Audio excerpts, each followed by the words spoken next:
സിസിലി ചേച്ചി, എന്താ പറ്റിയത്? വല്ലാതെ വിയർക്കുന്നുണ്ടല്ലോ. ക്ഷീണം തോന്നുന്നുണ്ടോ? അതൊന്നുമില്ല മോളെ. ഇന്നലെ രാത്രി മുതൽ ചെറിയൊരു പനിയും തലവേദനയും ഉണ്ടായിരുന്നു.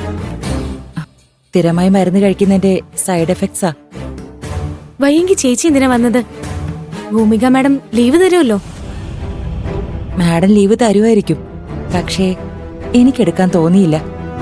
ഇന്ന് ലക്ഷ്മിയും കൂടി വരുന്നത് കൊണ്ട് ഗംഭീരമായൊരു സദ്യ ഒരുക്കണമെന്ന് ഭൂമിക മാഡം എന്നോട് പ്രത്യേകം പറഞ്ഞിരുന്നു. മാഡം കാറ്ററിംഗ്കാരെ ഏൽപ്പിക്കാന്ന് പറഞ്ഞപ്പോ എല്ലാം ഞാൻ തന്നെ ചെയ്തോളാന്ന് പറഞ്ഞ് ഏറ്റെടുത്തത് ഞാൻ തന്നെയാ. എന്നെ വിശ്വസിച്ച മാഡം കാറ്ററിംഗ് വേണ്ടാന്ന് വെച്ചത്. എന്നിട്ടിപ്പോ ഞാൻ എങ്ങനെയാ മോളെ ലീവ് എടുക്ക? എന്നിട്ട് ഇങ്ങനെ വയ്യാതെ നിന്ന് പണിയെടുക്കാൻ ആരും പറഞ്ഞിട്ടില്ലല്ലോ. ചേച്ചി ഈ അവസ്ഥയെ കണ്ട ഏറ്റവും കൂടുതൽ ദേഷ്യപ്പെടാൻ പോകുന്നത് ഭൂമിക മാഡായിരിക്കും. അതെ, സിസിലി ചേച്ചി മുറിയിൽ പോയി നന്നായിട്ട് വിശ്രമിക്ക്. കുറച്ച് ചൂടുവെള്ളമൊക്കെ കുടിച്ച് നല്ലൊരു ഉറക്കം പാസാക്ക്.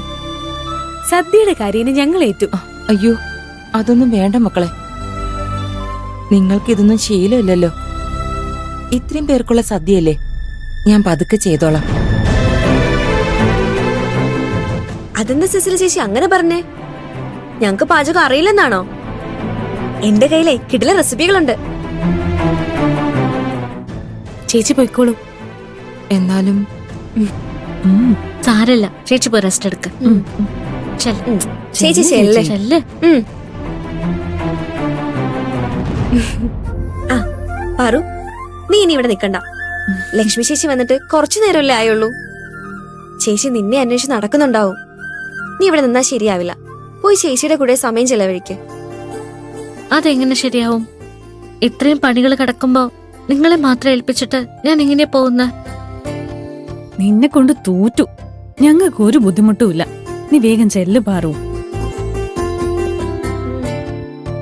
കുറച്ച് ദിവസം കൂടെ കഴിഞ്ഞാ നിന്റെ ചേച്ചിയുടെ കല്യാണം കഴിയും. പിന്നെ ഇങ്ങനൊന്നും സംസാരിച്ചിരിക്കാൻ അവസരം കിട്ടിയെന്ന് വരില്ല. നീ ചെല്ല്. പാറു, സ്നേഹിക്കുന്നവർക്ക് വേണ്ടി ചില വിട്ടുവീഴ്ചകളൊക്കെ ചെയ്യുമ്പോഴാണ് നമ്മുടെ ബന്ധങ്ങൾക്ക് യഥാർത്ഥ അർത്ഥമുണ്ടാവണത്. നീ ഇപ്പോഴും നിന്റെ സങ്കടങ്ങളെക്കുറിച്ച് മാത്രം ആലോചിച്ച് സ്വയം ഉരുകയാണ്. അതിനു പകരം നിന്റെ കൂടെ ഈ ഒരു ദിവസം മുഴുവൻ ചെലവാക്കാൻ കഴിയുമ്പോ നിന്റെ ചേച്ചിക്ക് ലഭിക്കണ ഒരു വലിയ സന്തോഷമുണ്ടല്ലോ. അതിനെപ്പറ്റി നീ ഒന്ന് ചിന്തിച്ചു നോക്ക്. ശരി, എന്നാ ഞാൻ ചെല്ലട്ടെ. എന്ത് സഹായം വേണമെങ്കിലും എന്നെ വിളിക്കണം കേട്ടോ. ശരി.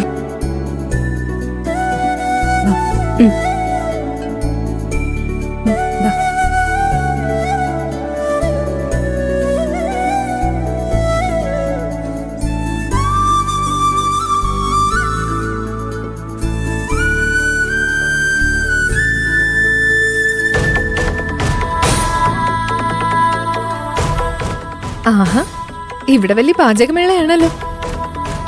സിസിലി ചേച്ചിക്ക് വയ്യെന്നറിഞ്ഞു.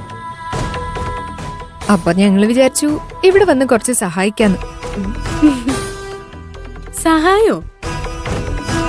മരിക്കാൻ കിടക്കുന്ന ആൾക്ക് വെള്ളം കൊടുക്കാത്ത ആൾക്കാരല്ലേ നിങ്ങള്? നിങ്ങൾ എന്തിനാ ഞങ്ങളെ സഹായിക്കുന്നത്? നിങ്ങളുടെ സഹായമൊന്നും ഞങ്ങക്ക് വേണ്ട. ഞങ്ങൾ ഇതെല്ലാം ഒറ്റയ്ക്ക് കൈകാര്യം ചെയ്തോളാം. നിങ്ങൾ പൊക്കോ. അങ്ങനെ പറഞ്ഞാൽ എങ്ങനെയാ? നമ്മളെല്ലാരും ഈ ഹോസ്റ്റലിലെ കുട്ടികളല്ലേ. ഓണം ഞങ്ങളുടേത് കൂടിയല്ലേ. ഞങ്ങളും സഹായിക്കാം. ഒന്ന് മാറി.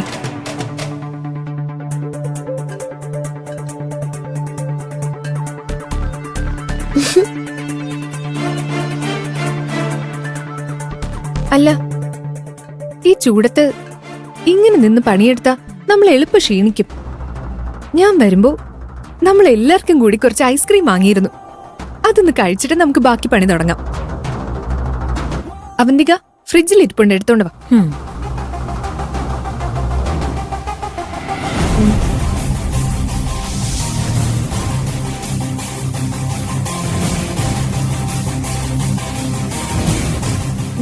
ഐസ്ക്രീം. ഐസ്ക്രീം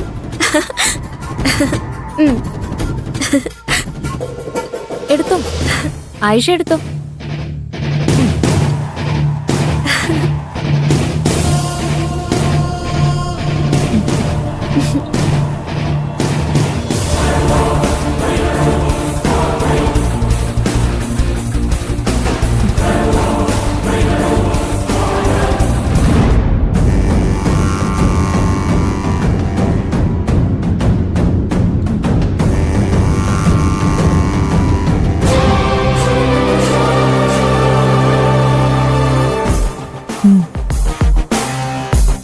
എന്റെ വലയില് 3 കൃത്യമായിട്ട് വീണു.